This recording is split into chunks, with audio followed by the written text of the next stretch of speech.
cute. Oh, this is gonna be cute when it gets to We are supposed to know when we're on. I think we're on now. You got an interesting story to tell the public?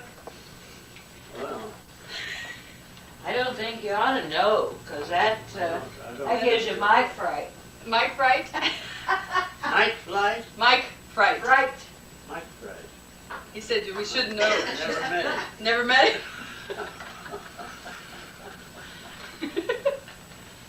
You'll have to think up a good story to tell us. Yeah. Oh, I love this one. Oh, Jim, wait till you see this. Corky this told is me a good one. Corky tell you a good one? Let's see. But I can't remember it. Honey, sing Sing the, that polo. sing the hotel song. What?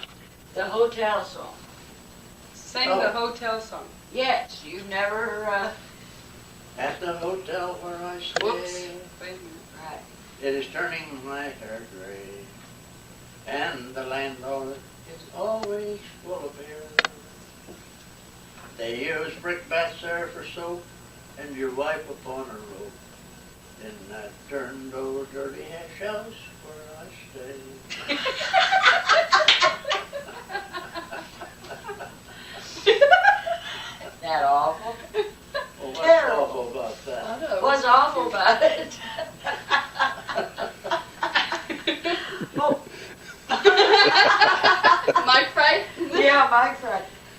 Did you see what your daddy did? Shame on him, Candy. I wasn't ready. He didn't say, Marjorie.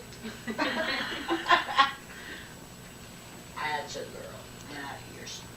Oh, you are. Now that the is picture. a nice song. Now you could sing that song. It had a nice ring to it. Oh yeah. Then you could scratch yourself. You know. Scratches? All that stuff. Is that what they do at the hotel? Yeah, the hotel, yeah, that fleas. They had fleas? Bed bugs? That's Yeah, they, don't waste they too just much went cake, from one yeah. room from the other, you know, fleeing the fleas. I call it a flea. Oh, flea this night. is getting better at it, better. Oh, look. Oh, What are we this into is now? marvelous. She took a snapshot. Oh, Isn't that good? did she get both of us? Yes, she did. I surely did. That ruined your photograph. After I got you close, see, I got a. Looks like an old fox terrier back there. What's that in the front then, if that's the fox terrier in the back? Well, that's a... Oh. Can't see her very good, but she's very charming. Yeah.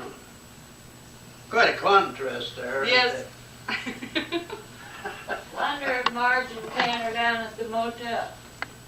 Maybe Imagine they're standing her No, I wish they're that car standing turned his on lights. They are? They might come back. Mommy? Oh, it's We're on over the there. car. I was going to say, I was going to have him turn that car, turn his lights down there. He's like, he thinks that's a car coming down the highway. I think you'll think that when you see the end result, too. Oh, Have you thought up a good story to tell us yet? no, I don't have any of those anymore. Oh, but we can find one. I don't know where to be. You just. I don't, nobody tells them to me anymore, you know. The only ones that I have is something like 60 years old, you know, and I can't tell them anymore. Well, that's, oh, Because those are punchline's good got ones, away I from know. me. the punchline's got away? Punchline Galloway. I mean, you don't have any punch anymore. Well, and that's an embarrassing question to ask me. With my wife sitting right over there. I wasn't listening. Oh, shoot. What you got there? Do you have a toast? Oh, no, I don't eat much toast anymore. You don't eat much toast anymore? No.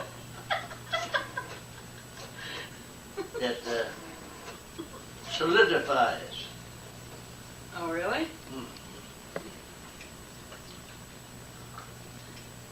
Did you ever taste that? No? Well, I bet you'd be Should I? surprised. You know what it looks like, don't you? Coca-Cola. Would you? It looks like Coca-Cola? I think it does, don't it? It don't taste like It looks like the old cream soda, and that's what. Bubbly. Well, yeah, sure. So is old cream, ice cream soda. Not ice cream soda. Cream soda. Yeah. It does taste like. It does taste like ice cream. Uh-huh. Who you calling, Mother? Can Marge Marge. and Ken. Oh, I won't be surprised if well, they were going to church. not. Well, they may in a couple hours. Well, it ain't New Year's. No, but it is Christmas Eve. Oh, it's Christmas Eve.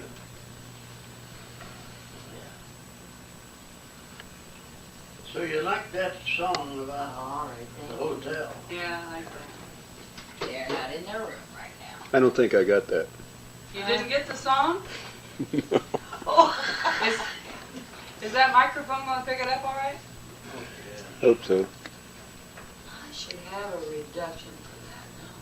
No. Okay, I think he wants you to sing your song again just in case, because it's The pretty. trees, their naked limbs exposed.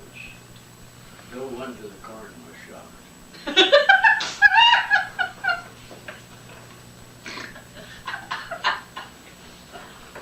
That was an innocent face. That was an innocent there. Yeah. Jim wants you to re-sing your song. Yeah. Sing your hotel song again. I didn't sing it, did it? I just spoke that. Yeah, well, sing. You Sing it to sang the it. camera I so. can sing it. I don't know what the tune would be. Honey, Oh, yeah, you sang. you were a perfect tune a while ago. Do it Just, again. just start it off and Let's see. it'll come out. At the hotel where I stay, it is turning my hair gray, and the landlord is always full of beer. They use brickbats there for bath, for soap, excuse me, and your wife upon a rope in that darned old dirty hash house for a board. Stay. Now there's more to it if I could think of it. Oh, he's got more verses this time. Yeah, it was something about the walls, something about them, and the floor, and there sitting a broom, and I didn't say that the other time. I'm just Yeah. thinking of more of it. Yeah. Right. I might get it put together, Jim, by 2 or 3 o'clock. Yes. We'll have a few more toasts here, and then maybe we can sing it again and think of another one. Stay with Might even sing harmony with it. By 2 or 3 By o'clock. that time. Oh, shoot. Did you get, No, they weren't in their room. So they're either out at Sharon's or Could call Sharon and see if she happens to know Yeah. where you I'll try that. are. I'll try that next. You are- Try that next. James, go away. He really does get Mike right, doesn't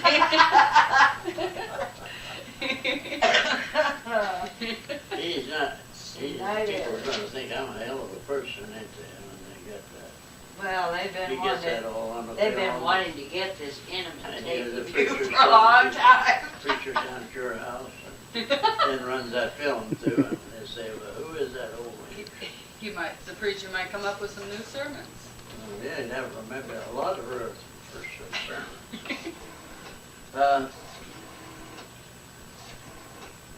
We had a sad thing yesterday. We went to that service at Helen Bush. You don't want that on tape. North there. That was Gibb Swayman and some other fella fitted this loudspeaker and all this stuff up down in one of them old-fashioned outside toilets at the lake, you know. Oh. And it wasn't just, everybody used it for the public outhouse, you know.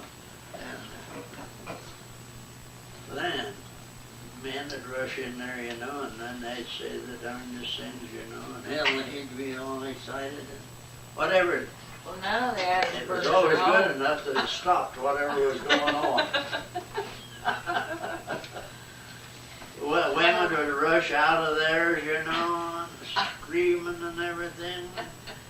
Men come out of there swearing, you know. No, it was something. I thought you used to tell a story though about an outhouse. It was a joke, not a true happening. Oh, he probably did. I can't I remember. don't remember. A true story. An outhouse story ought to be a true story. Probably the one about you going as a child to cut down a Joe hoax. Oh! Would that have been it? I don't think so, but I bet it might be. yeah, that might get after me telling that. I was going to school, high school one day, Just sound like- Halloween, you know, that day. And here was Joe Hook wiring down an outside toilet right there, close to where we used to live. Hi, Mr. Hook, what in the world are you doing? Well, by God, they upset my crapper here every year, and they ain't gonna do it this year. Josie's gonna fool them. And he was driving stakes down, and he'd bring a wire across, and over here he'd wire that around a post and then try to stroke it in the ground. And I thought to myself, hell, a wire cutter will just cut that. Yeah. And I said to them, gee whiz, that's a fine idea. We talked to a while and I went on. And that night, before I left, I went down and got in that toolbox and got the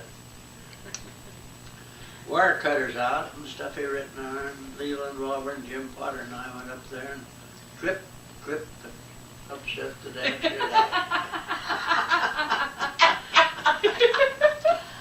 Oh, Glen's great-grandson has a real good one going. He's in nursery school. Oh, And yeah. he is so disgusted with himself because he can't spell shit. All his friends can. Yeah, you can tell that I'm his great-grandson. Tell he That lost. age, he's got that such an idea in his head. That's Marty. Oh dear. Oh, I tell you, these kids. Oh, yeah. That's terrible. Be 5 years old and you can't spell that. He can do it. You can do it. Oh, shoot. Oh. This stuff's pretty intoxicating. Is it? It must be. Creaming him in or whatever. Cream them He chugged it. in. Right. And now. Now that we got an awful lot on there now. You don't want to. Oh, yes. Yeah, Joe. Don't go ahead, Jim, with all this I still didn't hear incidental this. stuff. Still didn't hear the outhouse story I wanted to hear. It wasn't a true happening.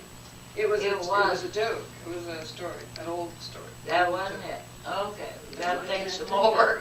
An outhouse story. Gotta think I some. don't know, was it the one where the guy lost his change down the... Well, I lost my change, but in the outhouse, it was right out the country club there, where that big register in the floor and that big room over there off the furnace. And I was out playing golf one day and got wet. And there wasn't anybody around there, so the foursome of us, we went up there and took all our clothes off except our underwear and our pants. And our regular pants we took off, but I meant our underwear. Oh, your underwear. Put them out over that big register. It was in the spring or the fall anyhow because they had a fire in the furnace yet. And I know when I went to get my pants up there, I got a hold of the pants leg and come up like that, and all my change went out on the pants pocket and went down to the register. Oh my gosh. I expect it's still there today.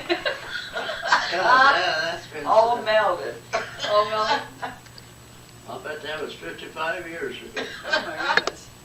I bet them That coins can't might have be been very the story. I valuable wonder what today. the story was. You really went through your change that day, didn't you? Oh, I was doing pants too. There was a goodie.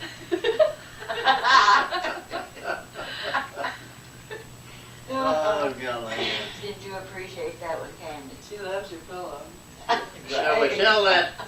Shall we tell that story about Bert Fisher and Doc Keffer.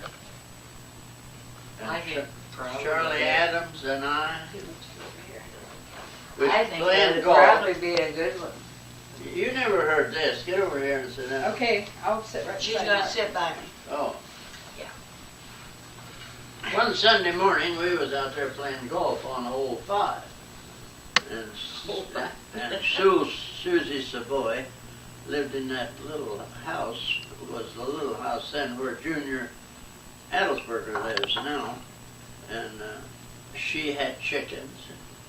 She had a garden, and she had a hell of a time getting along back in the days of the Depression.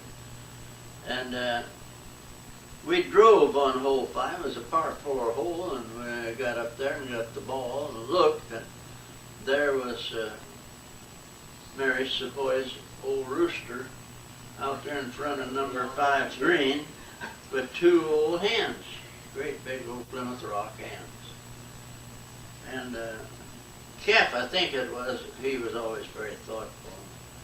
He said, "I don't think it'll be safe for us to shoot down there." "Oh, yeah," we said, "go ahead." And that's Bert Fisher and Doc and I shot. The balls went down near the green but didn't disturb anything. And Charlie Adams shot last. And he hit a long, low shot, and it didn't anymore get to going. Till we seen it was headed right for that old rooster. And the old rooster was headed east, which meant his hind end was towards the way the ball was coming. And the ball hit the ground and bounced once and hit the old rooster in the hind end. And he turned a complete flip-flop. And we stood there holding our breath because we thought he'd killed the old bastard. And he just come up on his feet and rushed over, and there was an old hen about 5 feet away. And he just rushed over to her, and he jumped up on her and gave her an awful going over, and he jumped off, and he just crowed and flapped his wings. Charlie Adams said, "Boy, if I thought that'd do that for me," he said, "I'd just go down there to number 5 green, take the fence down, and have you start shooting at me." That actually happened. Oh, that's a true. Yes, that's a true. Oh, Yes. nothing's funnier than true, is it? Oh, no. No. Oh, That was a true story.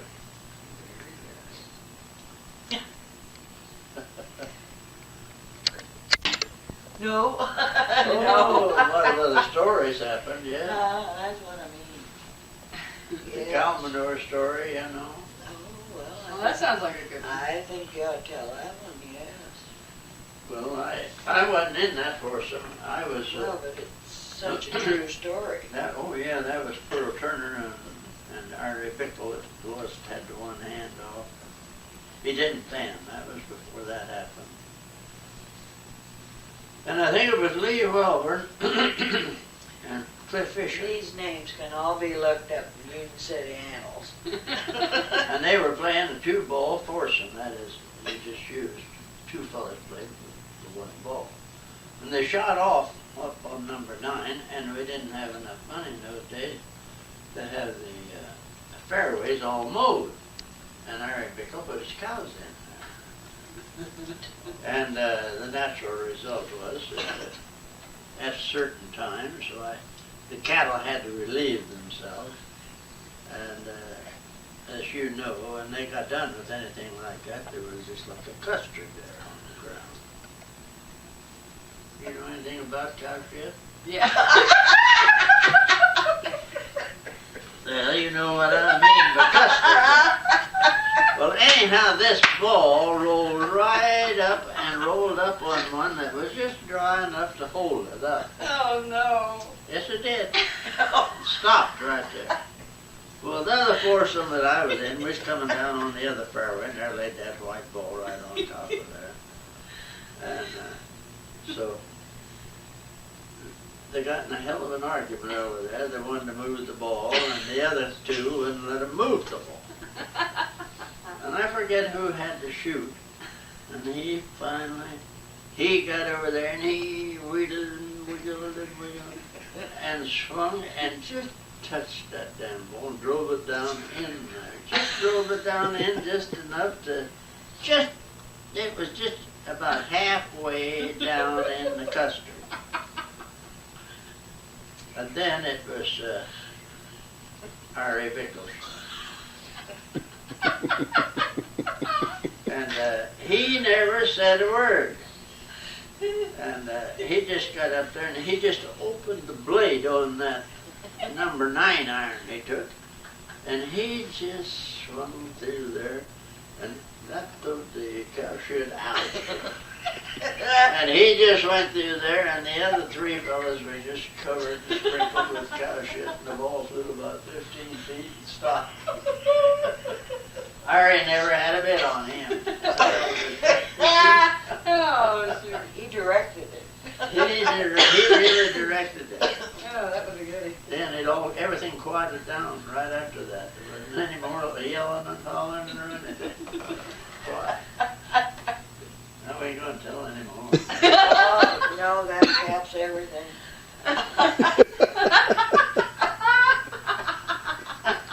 Oh. Anyway, Larry said to tell you Merry Christmas.